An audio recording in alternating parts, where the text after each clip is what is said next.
It's not an accident that the axiomatic Western individual is someone who was unfairly nailed to a cross and tortured. It's like, yes, right, exactly. So what do you do about that? Well, I thought about that for a long time too. It's like, well, you don't get together in a damn mob, because all that does is allow you to be as horrible as you could possibly imagine and suffer from none of the consequences. That's a bad idea. So how about we don't do that? Well, there's a deep idea in the West too. It's like, pick up your damn suffering and bear it and try to be a good person so you don't make it worse. Well, that's a truth. You know, I read a lot about the terrible things that people have done to each other. You just cannot even imagine it.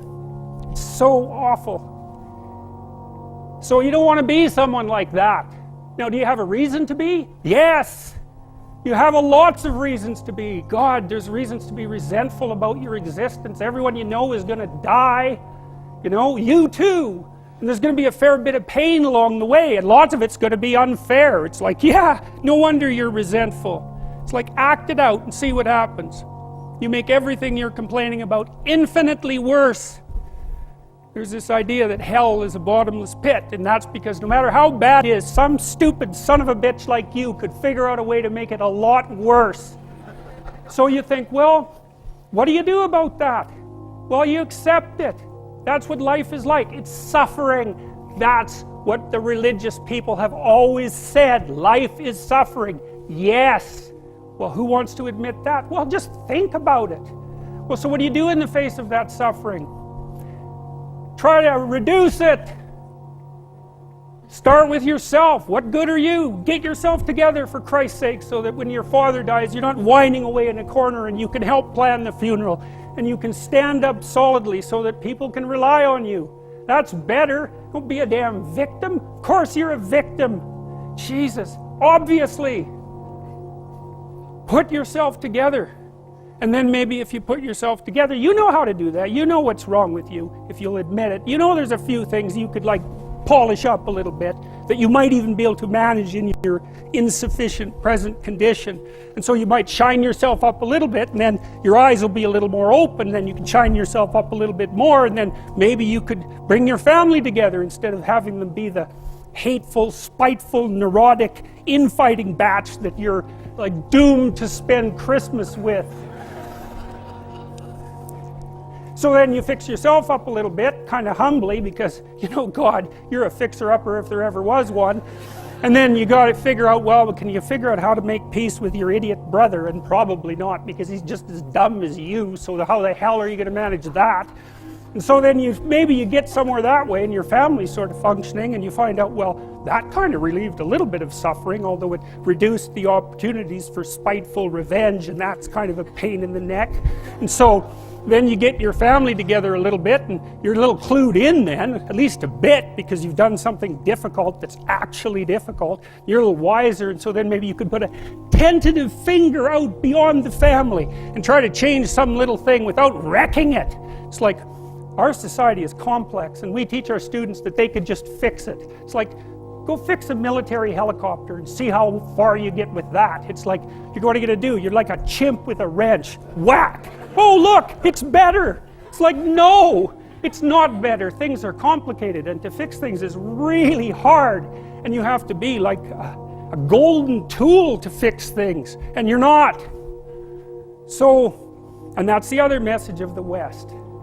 It's like, how do you overcome the suffering of life? And I'm not saying it's only the message of the West. How do you overcome the suffering of life? Is be a better person. That's how you do it. Well, that's hard. It takes responsibility. And I think, you know, if you said to someone, you want to have a meaningful life? Everything you do matters. That's the definition of a meaningful life. But everything you do matters. So you're going to have to carry that with you. Or do you want to just forget about the whole meaning thing, and then you don't have any responsibility, because who the hell cares, and you can wander through life doing whatever you want, gratifying impulsive desires for how useful that's going to be, and You're stuck in meaninglessness, but you don't have any responsibility. Which one do you want? Well, ask yourself, which one are you pursuing? And you'll find very rapidly that it isn't the majority of your soul that's pursuing the whole meaning thing, because, well, look what you have to do that. You have to take on the fact that life is suffering. You have to put yourself together in the face of that. Well, that's hard. Christ, it's amazing people can even do it. I'm stunned every day when I go outside and it isn't a riot with everything burning. Because really, God, you talk to people, it's like, I knew this guy, he'd been in a motorcycle accident and it really ruined him, and he was like a linesman, you know, working on the power, and he was working with someone who had Parkinson's disease, and they had complementary inadequacies, and so two of them could do the job of one person, and so they're out there fixing power lines in the freezing cold, despite the fact that one was 3/4 wrecked with a motorcycle accident and the other one had Parkinson's. It's like, that's how our civilization works. It's like, there's all these ruined people out there, they've got problems like you can't believe. Off they go to work and do things they don't even like, and look, the lights are on. My God, it's unbelievable. It's a miracle. It's a miracle. And we're so ungrateful. College students, the postmodern types, they're so ungrateful. You know, they don't know that they're surrounded by just a bloody miracle. It's a miracle that all this stuff works. That all you crazy chimpanzees that don't know each other can sit in the same room for 2 hours sweltering away without tearing each other apart, because that's what chimps do. So,